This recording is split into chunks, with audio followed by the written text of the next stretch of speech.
নমস্কার বন্ধুরা, আমি পলাশ বিশ্বাস আর আপনারা দেখছেন পলাশ বিশ্বাস ভিডিওস। আশা করি আপনারা প্রত্যেকে ভালো আছেন এবং আপনাদের বাগানের গাছগুলিও ভীষণ ভীষণ ভালো আছে।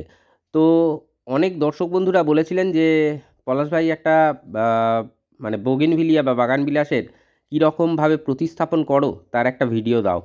সেই কারণেই আমি এই গাছটা কিনে এনেছি এবং এই গাছটা প্রতিস্থাপন করব। তো আমিও ভাবলাম যে না, ভিডিওটা বানিয়ে ফেলি। যেভাবে আমরা প্রতিস্থাপন করি, টবের মিডিয়া কীরকম হবে, কত ভাগে কী নিতে হবে, আজকে কিন্তু হাতে কলমে সবটা দেখিয়ে দেবো।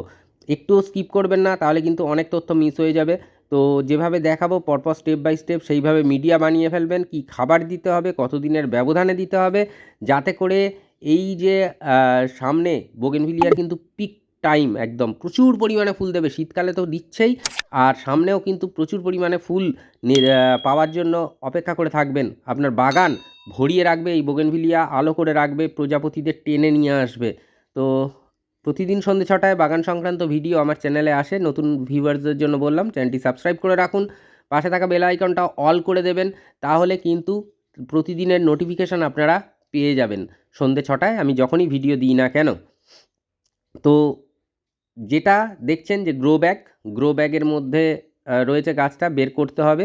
আর এটা একটা 6 ইঞ্চি ফ্ল্যাট টাইপের টব। তো বোগেনভিলিয়া সবসময় মানে সাইজ বড় জায়গায় বসাবেন না, সবসময় কিন্তু ছোট জায়গায় বসাবেন। কারণ এই গাছ রুট বাউন্ড পছন্দ করে, রুট বাউন্ড হলে কিন্তু প্রচুর পরিমাণে ফুল পাবেন। আর অবশ্যই গাছটাকে সুন্দর শেপ দিতে হবে। সেই শেপ দেওয়ার ক্ষেত্রে সবসময় আমি বলবো যে এই ছোট টব ব্যবহার করবেন। কখনোই এটাকে, এই রকম গাছ যেটা 4 ইঞ্চির গ্রো ব্যাগে আছে, সেটাকে কখনোই 8 ইঞ্চি টব বা 10 ইঞ্চি টবে দিয়ে দেবেন না। পুরনো মাটিতেই বসাবো গাছ, কারণ মাটি পাওয়া খুবই দুষ্কর। যারা গ্রামের দিকে থাকেন তারা তো ঠিক আছে, পেয়ে যান, কিন্তু যারা মফস্বল বা শহরে থাকা হয় তারা কিন্তু সেভাবে পাওয়া যায় না। তো যাই হোক, মিডিয়াটা পুরনো। এখানে একটা গাছ ছিল, শিকড় দেখে বুঝতেই পারছেন গাছটা আজ আর নেই। তো সেই জায়গায় কিন্তু এই মাটিটাকেই আমি ব্যবহার করব। তো খুঁচিয়ে নিচ্ছি, মাটিটাকে ভেঙে গুঁড়ো করে নিতে হবে, যতটা পারা যায় ততটাই গুঁড়ো করব। এটা হচ্ছে খোলামকুচি, এটা দিয়ে ড্রেনেজ সিস্টেম তৈরি করতে হবে, সব দেখিয়ে দেবো আজকে একদম। তো এই যে দেখছেন যে মাটিটাকে ভেঙে নিচ্ছি, এই মাটিটাকে ভেঙে মাটির মধ্যে যে শিকড়গুলো আছে না, এগুলোকে সম্পূর্ণরূপে আলাদা করে নিতে হবে। এই শিকড় থাকলে চলবে না, না হলে কিন্তু ফাঙ্গাল ইনফেকশনের সম্ভাবনা থাকবে। তো দেখুন, গুঁড়ো করে নিয়ে আলাদা করে নিয়েছি, ম্যাক্সিমাম শিকড়ই চলে গেছে। তো চেলে নিতে পারলে আরও ভালো হতো, কিন্তু সেটা সম্ভব এখন হয়ে ওঠেনি। তো যাই হোক, কতটা পরিমাণে মাটি নিতে হবে সেটা এবারে দেখিয়ে দিই। আমি কিন্তু প্রতিস্থাপন দেখাচ্ছি না, বা এখন মাটির ভাগটা কতটা থাকবে, বালির ভাগ কতটা থাকবে, কম্পোস্টের ভাগ কতটা থাকবে, যেটা টবের সাইজ অনুযায়ী বলি, সেটা আজকের হাতে কলমে আমি কিন্তু দেখিয়ে দিচ্ছি যে কতটা পরিমাণে কি আমরা নেব। তো যে টবটা দেখছেন, টব কিন্তু সবসময় নিচের দিকে সরু এবং উপরের দিকে ফ্ল্যাট হয়, এটা আমরা সবাই জানি। তো সেই হিসাবে মাটি অন্তত আমাদের কিন্তু নিয়ে নিতে হবে 40%, মানে একটা টবের 40% মিডিয়া আমরা নিয়ে নেব, মানে মাটি, গার্ডেন সয়েল।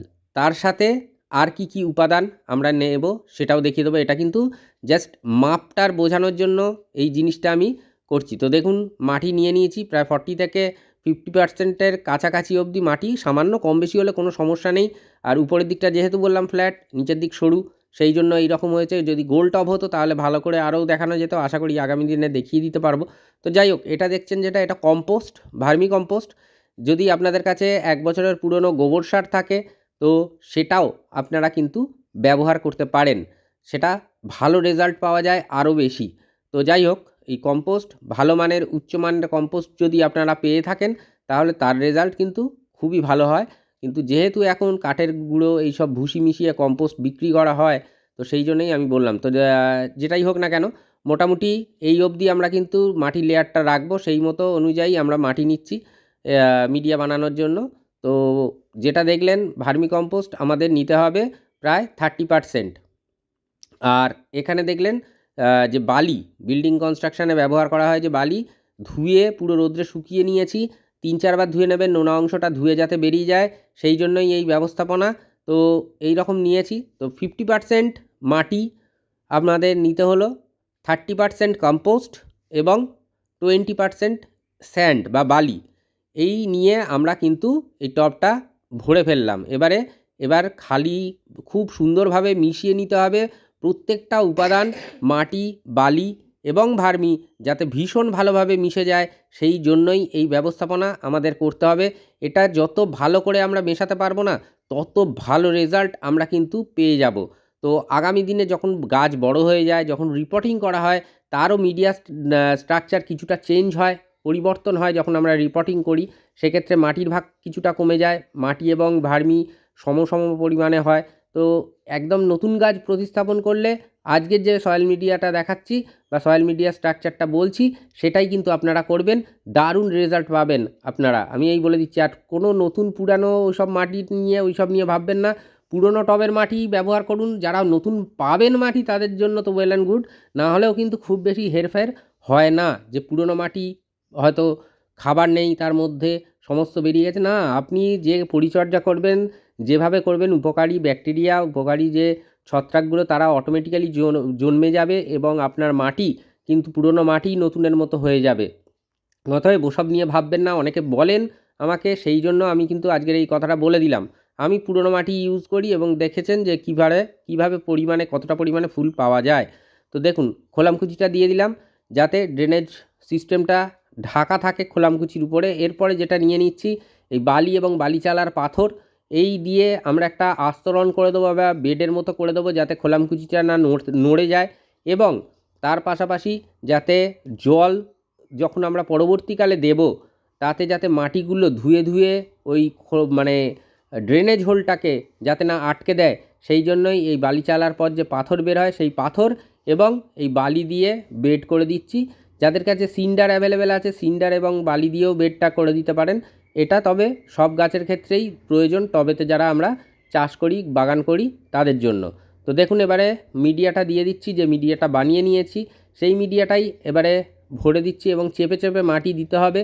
আর এইভাবে যদি আমরা বোগেনভিলিয়ার গাছের মাটি তৈরি করি, এইভাবে প্রতিস্থাপন করি, আগামী দিন কিন্তু আপনার গাছ ভরবে হাজারো ফুলে। এটা আমি কিন্তু কথা দিয়ে গেলাম। আপনারা নিজেরাই এটা কিন্তু মিলিয়ে নিতে পারবেন, আপনাদের যদি এইভাবে আপনারা প্রতিস্থাপন করতে পারেন গাছগুলিকে। টবের মাটি চেপে চেপে দিতে হবে যাতে এয়ার গ্যাপগুলো খুব বেশি না থাকে, সেই কারণে। আর এই গ্রো ব্যাগের সোজাসুজি করে আমরা কিন্তু কেটে নিয়ে গাছটাকে বের করে নেব, অর্থাৎ এই কাঁচি দিয়ে গ্রো ব্যাগের পুরো লম্বা করে কাটবো, কেটে বের করে নেব। আর অবশ্যই যেগুলো বড় বড় ডাল সেগুলোকেও কেটে ফেলবো। তো দেখুন, বড় বড় ডাল কেটে ফেলেছি, গ্রো ব্যাগ থেকে গাছটাকে বের করে ফেলেছি।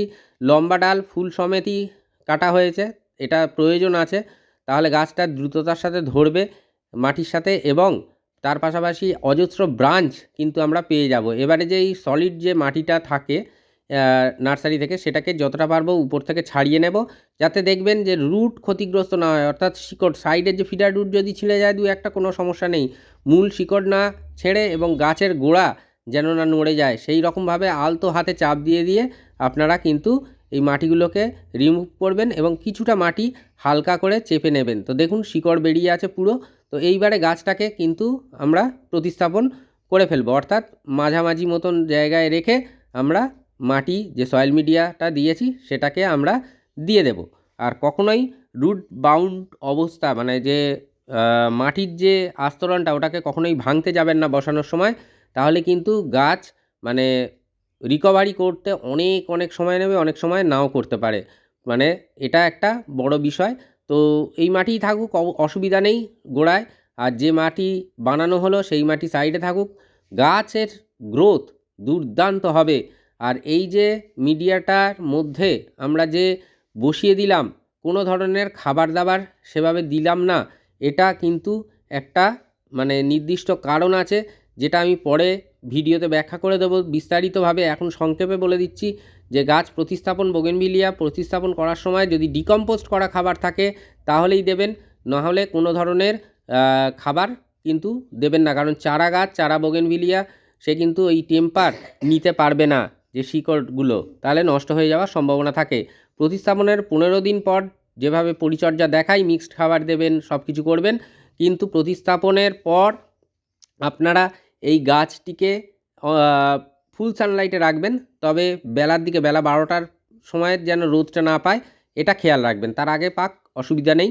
আর জল ওভার ওয়াটারিং করবেন না, টপ সয়েল অন্তত 2 ইঞ্চি শুকনো হলে তারপরেই জল দেবেন।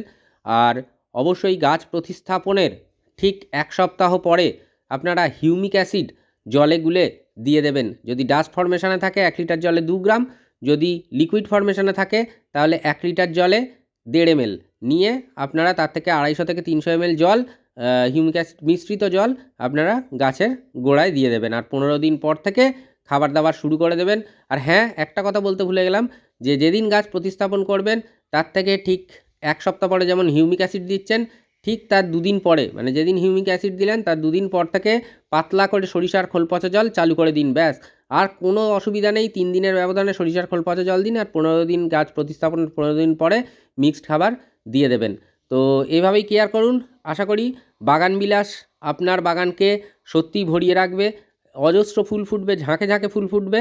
তো বন্ধুরা, এভাবে যদি বাগান বিলাস করেন, তাহলে বসান, প্রতিস্থাপন করেন, কোনো চিন্তা থাকবে না গাছ নিয়ে আগামী দিনে। তো আশা করি ভিডিওটা ভালো লাগলো। যদি ভালো লাগে লাইক, কমেন্ট আর বাগানপ্রেমী বন্ধুদের মাঝে শেয়ারের অনুরোধ রইল।